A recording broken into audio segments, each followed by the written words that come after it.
Hey everyone, welcome back to another video. In today's video we're going to go over Loki and whether you should summon her or not. So the biggest difference for the Loki is the leaks shown that her active skill does single target damage, and instead they change it to AoE, so amazing change, really needed. And on top of that, I don't recall her having this skill allies trigger a combo attack.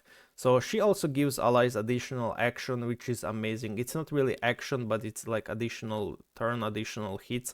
So a really amazing thing to have. So overall, the Loki is a pretty flexible unit that's not near, like, she's not game breaking. I think that's the issue with her. Like, it's pretty hard to recommend a hero that is very well balanced in a way and doesn't really break the game, but instead can fit a lot of teams and is pretty nice for those teams, but doesn't really contribute much. For example, if we compare Loki to Hera, we know that Hera will make Avenger Phantoms or any Avengers pretty much deadly because she's basically Magatama but far stronger, and because of that we know that Hera is a must summon for the PvP players because she will elevate the teams to the next level, whereas Loki just remains them at the same level but makes them slightly better, like slightly enhances them and gives some additional nice things to them for exchange of the hero you're replacing her with.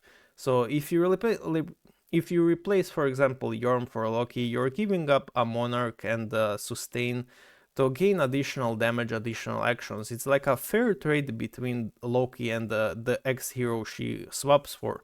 So overall, Loki is a good hero. She's a nice addition to any team really, but issue is she doesn't break the game, and if we compare her to the Death Knight or the Hera, it's really hard to recommend the Lokis to summon when we know that the kit of the other two heroes is like far beyond broken.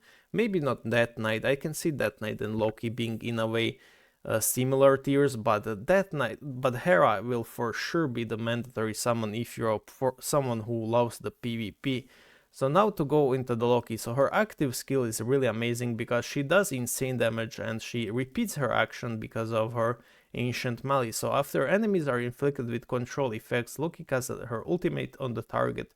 So she will cast the ultimate on all targets, it's not just the target. So it's basically to all enemies as it says right here. So the multiplier actually works. I can see her damage being increased when this happens, and she will cast this immediately after the battle begins because of her cage trap magic. So at the start of each round, Loki has 90% chance to apply a random control effect.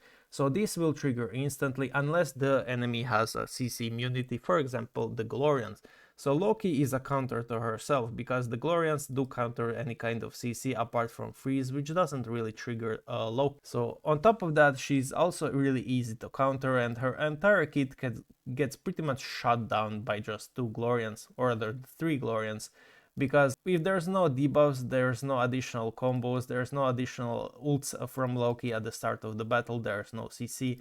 So she's really easy to be shut down with just 3 Glorians at the start of the battle, despite being one of the cooler kits. I believe they should have made the debuffs she applies like unclearable or rather unblockable. So because of this, her entire kit just gets shut down by just 3 Glorians, which is really easy to deploy in the current age of the game. On top of that, the cage trap only really has one amazing control, which is the stun, and which is like a niche control that is pretty nice. I have seen it win me battles, so it's not something I would disassemble, but taunt is completely useless. Why would I want taunt on my Loki? And on top of that, it doesn't really do anything, because most of the current season heroes bypass the taunt with their additional ultimates actions, and everything they do is just spam all. So yeah, taunt is pretty useless. So 2 out of 3 debuffs in here are pretty good, but I would count them like 1.5, so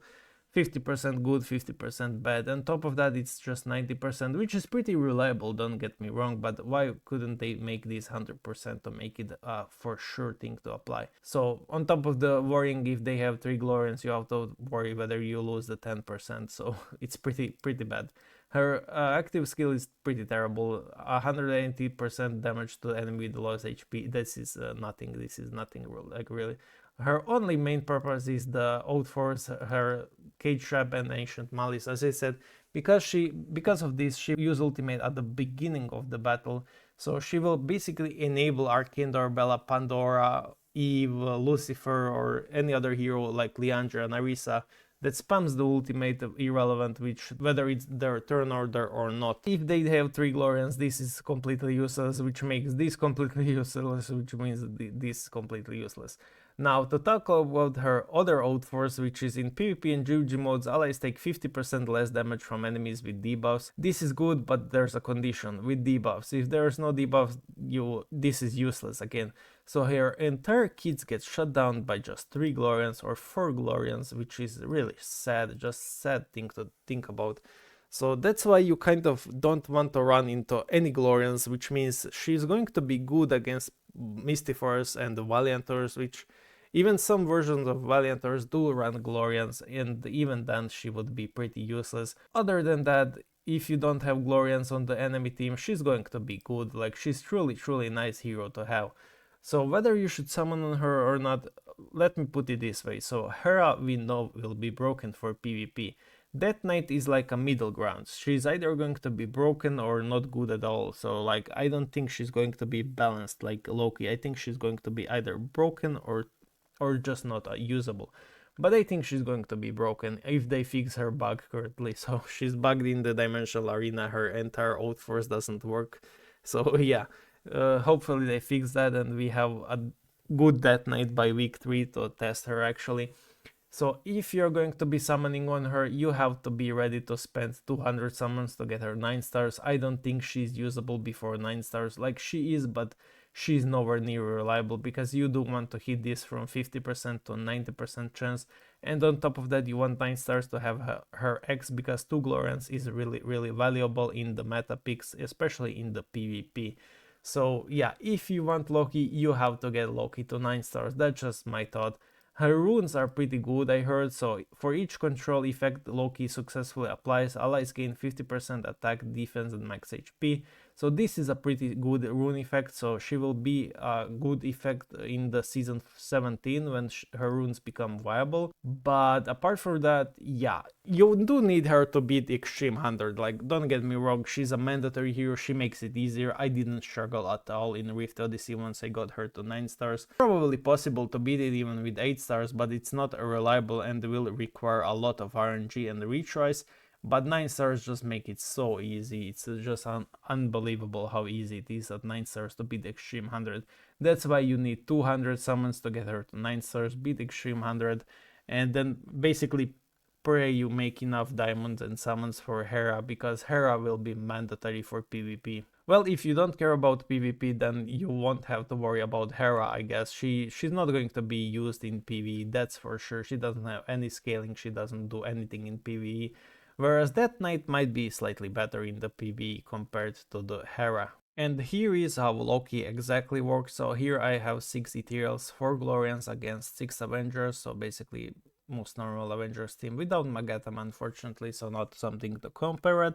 But as you can see, the relic procs, Loki does her ultimate because she did apply the debuffs and she's going to spam, as you can see, insane damage of ultimates. And then because of that she also procs Arcane Bella. So overall these two heroes really do work nicely. She's really strong, like just look at how many ultimates she's spamming because of all of the debuffs she applied at the beginning of the battle. And as I said, she ignores the laws of the action, so she will basically just keep spamming ultimates irrelevant whether it's her turn or not. So now the enemies have cleared all the debuffs because they have respawned, so but we're still applying some of them, especially from the Seal Relic. And yeah, Aphrodite is spamming her ultimate, but she cannot steal our heroes because we do have S Marina, so she's blocking Aphrodite from stealing our heroes, and therefore enemy just can't do anything. Without Magatama, this team is pretty easy to beat, unfortunately. But yeah, we're going to go and wait for round 2 begin to see whether Loki applies the debuffs. She should, and as you can see, she's yeah, another debuff applied. She will do her ultimate. It's just how she does insane amounts of actions, as I have mentioned. So yeah, she will also enable Arcane Bella even further than Arcane Bella is already crazy strong. So yeah, overall a really strong unit. As I said, she doesn't break the game, she doesn't break the heroes. She's just a really nice hero to have, really nice hero to summon for if you can afford for the Hera. If you cannot, then if you assuming you're PvP speaking, I would suggest waiting for Hera because Hera is for sure just going to be broken. But yeah, if you're someone who is spending and can afford Loki 9, Hera 9, then sure, go for it. That's just my suggestion. So yeah, pretty solid hero, pretty good hero, well balanced, and doesn't seem to have any bugs surprisingly. So yeah, overall I do suggest her summoning if you can afford 9 stars to be the extreme 100, but other than that, save, and I will make a proper guide for the overall heroes in the later stages once they're all tested out. In theory, Hera is the strongest, DK is the second, and Loki is the third, albeit my opinion has kind of changed, so I think Loki is kind of similar to DK now, but yeah, as I said, the overall conclusion is worthy summons to 9 stars, pretty solid, fits many teams, and won't cause you any trouble because she's not really bugged, apart from the last Oath Force, which is pretty hard to test because of the debuff condition and unreliability. So thank you for watching and see you in the next one.